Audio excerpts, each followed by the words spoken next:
بسم اللہ الرحمن الرحیم۔ حمد کے لفظ میں تین سبق۔ خطبہ جمعہ سیدنا حضرت خلیفۃ المسیح ثانی رضی اللہ تعالی عنہ، فرمودہ 3 ستمبر سن 1926 بمقام ڈلہوزی۔ حمد سچی تعریف کے لیے مخصوص ہے، جھوٹی تعریف کو حمد نہیں کہہ سکتے۔ اسی طرح حمد میں اور شکر و ثنا میں بھی ان کے حروف کی خاصیات کی بنا پر ایک فرق پایا جاتا ہے۔ سن 1926 میں ارشاد فرمودہ اس خطبہ جمعہ میں حضور رضی اللہ تعالی عنہ نے لفظ حمد کے معنی بیان کیے ہیں اور ان کی تشریح فرمائی ہے۔ قارئین کے استفادے کے لیے یہ خطبہ شائع کیا جاتا ہے۔ ادارہ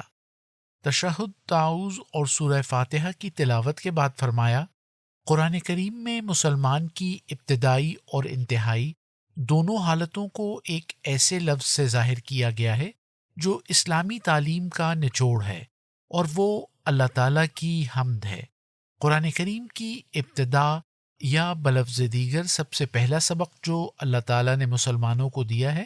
وہ بھی الحمدللہ رب العالمین سورہ فاتحہ آیت 2 ہے، اور مسلمان کی آخری بات بھی یہی بتائی گئی ہے جیسا کہ اس آیت سے ظاہر ہے، وآخر دعواہم ان الحمد للہ رب العالمین سورہ یونس آیت 11۔ حمد کے ہم معنی عربی زبان میں چند اور الفاظ بھی ہیں جو یہ ہیں مدح، ثنا، شکر، لیکن ان میں اور حمد میں ایک فرق ہے جو ان کے حروف کے اختلاف یا ان حروف کی تقدیم و تاخیر سے پیدا ہوتا ہے۔ عربی زبان کی ایک یہ بھی خصوصیت ہے کہ اس کے الفاظ اپنے معنی کو ظاہر کرتے ہیں، پھر ان الفاظ کے حروف کی ترتیب کا بھی دخل ہوتا ہے، اور ان حروف کی خاصیات کے مطابق ان سے معنی پیدا ہوتے ہیں، اور جن حروف کی خاصیات میں اشتراک پایا جاتا ہو ان میں سے جو حرف ترتیب حروف تہجی کی روح سے بعد والا ہو وہ اپنے سے پہلے آنے والے اپنے ہم خاصیت حرف کی نسبت زیادہ زوردار ہوتا ہے، جیسے کہ لفظ قسم اور قزم جو ہم معنی ہیں ان میں سے مؤخر الذکر لفظ زیادہ زوردار ہے،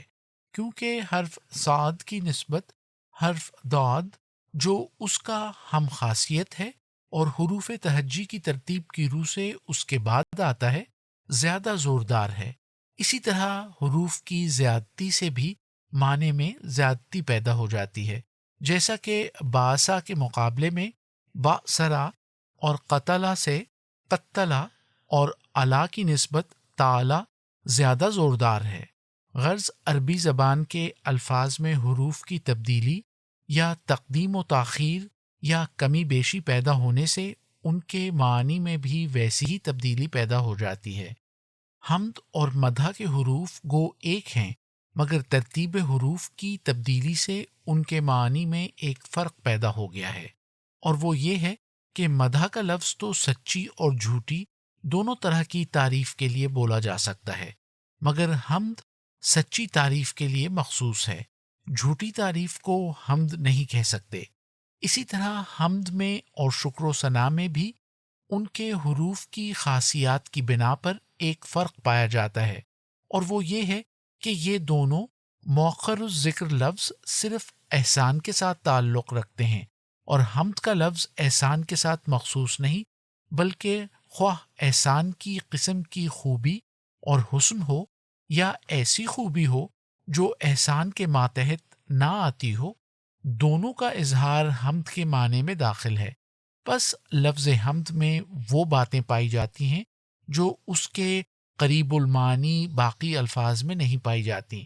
اس لفظ میں ہمیں 3 تعلیمیں دی گئی ہیں۔ اول یہ کہ جو تعریف کسی کی کریں سچی کریں، جھوٹی تعریف کبھی کسی چیز کی نہ کریں، مگر افسوس ہے کہ مسلمانوں نے اس کے برعکس جھوٹی تعریفوں پر یہاں تک زور دیا ہے کہ حضرت صلی اللہ علیہ وسلم کی تعریف میں بھی جھوٹی حدیثیں گھڑ لیں، حالانکہ حضرت صلی اللہ علیہ وسلم کو جو شان اللہ نے دی ہے وہ اس قدر عرفہ ہے،